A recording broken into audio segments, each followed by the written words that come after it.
வெயில் அடிக்குது, என்ன பண்ணுறது? தள்ள பாரு, என் தலையை நான் காப்பாற்றிக்கணும். முதல்ல நான் சுயநலவாதியாக இருக்கணும். என் உடம்பை நான் மட்டும் தான் பார்த்துக்க முடியும், வேறு யாரும் பார்த்துக்க முடியாது. சரி, பாருங்கள், அருமையான இலை. இது பாருங்கள், பவுடர் ஆக்கி சாப்பிட்றத விட இப்படி கூட சாப்பிட்லாம்.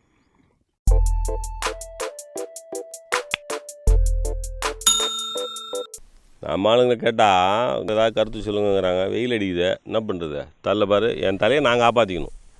நமக்கு இந்த அழகு மண்ணாங்கட்டி அதெல்லாம் பிரயோஜனம் கிடையாது. முதல்ல நான் சுயநலவாதியாக இருக்கணும். என் உடம்பை நான் மட்டும் தான் பார்த்துக்க முடியும், வேறு யாரும் பார்த்துக்க முடியாது.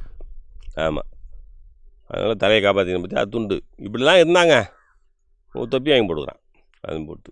அது இல்லாமல் விக்கு வேறு வச்சுக்கிறான் முடியலண்ணா. நாலு சாட்டியம் பண்ணுறாங்க. சரி, பாருங்கள், அருமையான இலை. இது பாருங்கள், இது பார்த்திங்கன்னா கற்பூரவள்ளி. இது பேர் வந்து கற்பூரவள்ளி. அருமையாக இருக்கும் இந்த கற்பூரவள்ளி. இதை நல்லா கழுவிடணும். கழுவிட்டு ஒரு 5 இலை எடுத்துக்கணும்.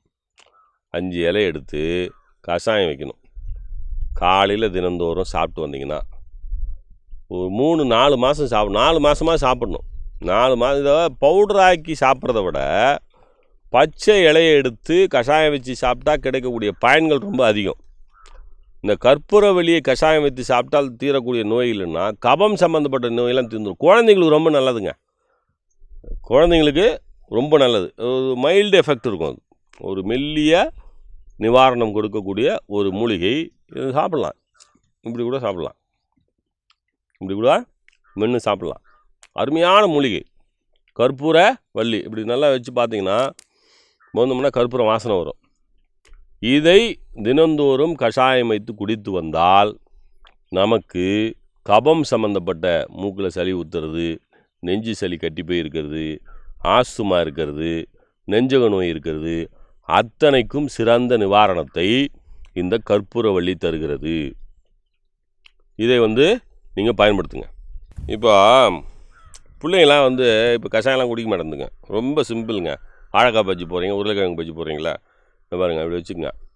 இந்த கடல மாவில் இப்படி போடுங்க. இதை பஜ்ஜி சுட்டு கொடுத்துருங்க, உள்ளே போயிடும்.